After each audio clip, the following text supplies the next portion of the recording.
Pinjaman kereta tapi tak nak bayar. Hutang isi rumah Malaysia yang dikatakan antara yang Ini adalah cerita ratus ribu keluarga yang tak mampu bayar dan tidur dalam keadaan ketakutan. Buat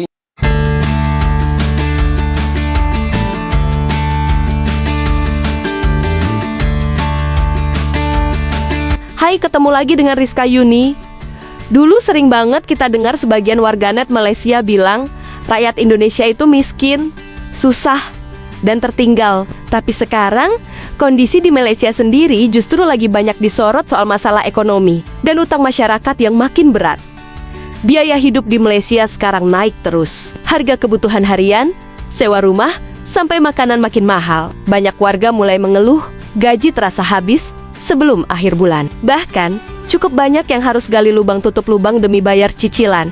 Yang bikin heboh, data dan laporan keuangan di sana juga menunjukkan banyak rakyat Malaysia terlilit utang rumah tangga. Ada yang kesulitan bayar kartu kredit, pinjaman, kendaraan, sampai cicilan rumah.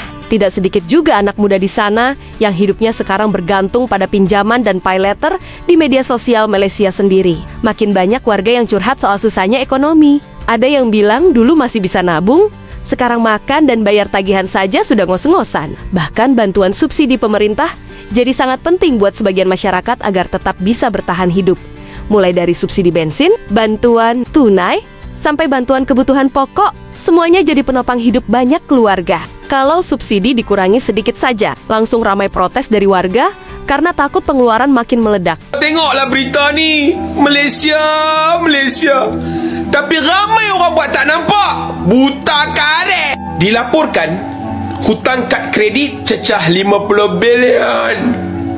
Bukan juta, bukan ratus juta, bilion. Yang lebih menyayat hati, lebih 551 juta orang tak mampu nak bayar balik hutang beriba kad kredit ni. Ini bukan statistik, bukan berita kecil. Ini adalah cerita ratus ribu keluarga yang tak mampu bayar dan tidur dalam keadaan ketakutan. Tak tahu macam mana nak bayar hutang bulan depan. Hampa tahu tak apa maksud hutang kad kredit lebih 50 bilion ni? Sekarang ekonomi okey, kita nampak okey lah. Kalau ekonomi ni jatuh walaupun sedikit, kita bakal menyaksikan kadar muflis yang paling dahsyat dalam sejarah kewujudan manusia. Tapi pelik kan? Tak ada siapa kecoh benda ni. Rakyat dibiarkan leka seolah-olah benda ni semua okey. Padahal ini adalah petanda merah kewangan rakyat. Orang kaya, mereka kumpul kad kredit untuk kumpul reward. Rakyat marhain guna kad kredit untuk apa? Untuk hidup. Masa swipe kredit kad tu seronok Tapi kalau hang silap langkah, 10 tahun hang hidup dalam neraka dunia. Seriously aku cakap, benda ni kena share. Kalau hang sayangkan keluarga hang sayangkan kawan-kawan hang, jangan biarkan mereka terus menjadi mangsa dalam sistem kewangan yang cekik darah ni. Kau share video ini, kau mungkin selamatkan seseorang. Kalau seorang pun, itu kan pahala. Tekan share sekarang, biar semua orang sedar sebelum terlambat. Ironisnya, situasi ini makin memburuk karena sebagian rakyat Malaysia kini terjebak dalam kebiasaan belanja konsumtif, tetapi tidak diimbangi dengan pendapatan yang memadai. Akibatnya, kredit macet meningkat dan banyak rumah tangga gagal membayar kewajiban finansial mereka. Hidup yang terlihat wah di media sosial ternyata hanya topeng untuk menutupi tekanan ekonomi yang semakin menghimpit. Buat pinjaman kereta tapi tak nak bayar. Apabila kereta kena tarik, mulalah play victim. Demikian teguran tajam seorang pemerhati yang membidas keras sikap segelintir peminjam yang gagal melunaskan hutang, namun berlagak dizalimi apabila kenderaan mereka ditarik balik oleh pihak bank atau ejen yang dilantik. Tak nak ambil je. Tak boleh. Kau saya tak boleh. Barang tu simpan. Aku takut dah kecil lah macam ni. Barang tu simpan. Barang tu simpan. Kau balai. Kau balai. Okey kan, yang tengah viral pula sekarang ni. Dia tak mampu bayar kereta tapi dia yang pecahkan kereta sendiri Padahal orang ni dia nak ambil, nak tarik kereta je sebab dia tak bayar bulan kan. Ni perempuan ni kan. Tapi kenapa lah dia buat benda ni Kat situ nampak macam tak sedap tau. Orang tu cuma nak tarik kereta je kan sebab dia tak bayar bulan. Tahu dah kereta ni dia make up, dia sendiri yang buat.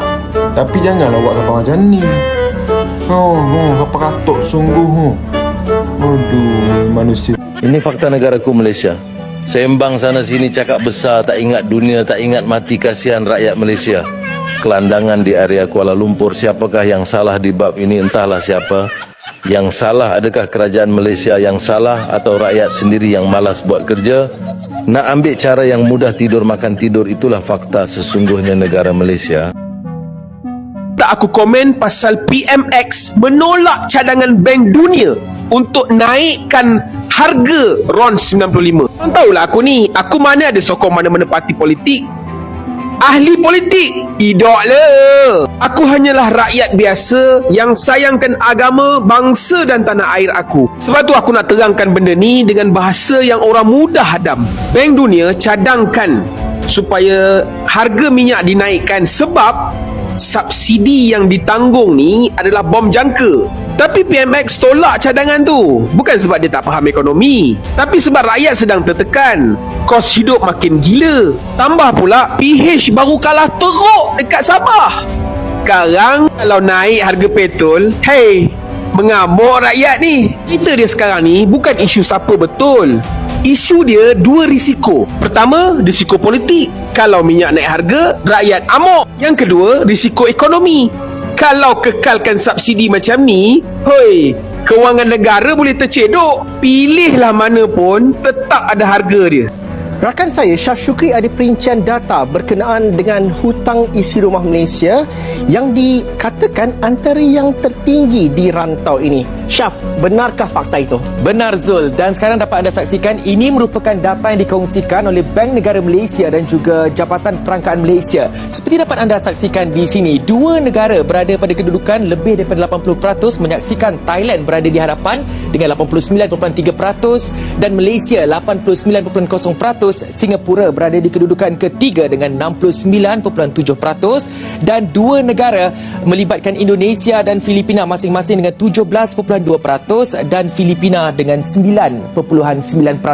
Perlu anda fahami, Indonesia dan Filipina mencatat peratusan yang rendah kerana jumlah KDNK bagi Indonesia dan Filipina meliputi hutang isi rumah hanya melibatkan daripada sistem perbankan sahaja. Benarkah warga Malaysia itu lebih kaya dari warga Indonesia? Kan di sana pembantunya aja TKI dari Indonesia. Setiap rumah hampir punya mobil. Jadi orang punya mobil itu lumrah di Malaysia. Benarkah warga Malaysia lebih kaya dari Indonesia? Yuk kita cek fakta dan data.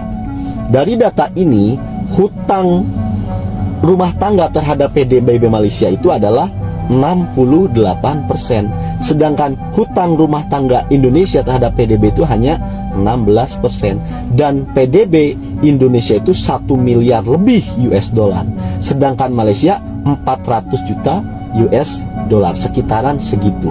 Itu artinya apa?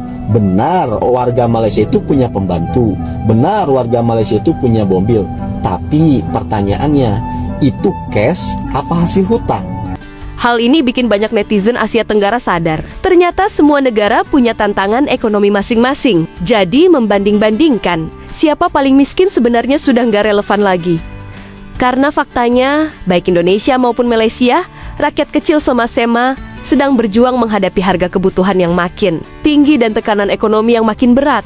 Makanya sekarang, banyak netizen bilang, daripada sibuk merendahkan negara lain, lebih baik fokus memperbaiki kondisi sendiri. Karena ketika ekonomi sulit datang, semua orang bisa merasakannya tanpa melihat asal negaranya. Bagaimana menurut kalian? Tulis di kolom komentar ya. Dan jangan lupa like dan subscribe agar kalian tidak ketinggalan video menarik lainnya. Terima kasih sudah setia dengan Rizka Yuni. Sampai jumpa di video selanjutnya.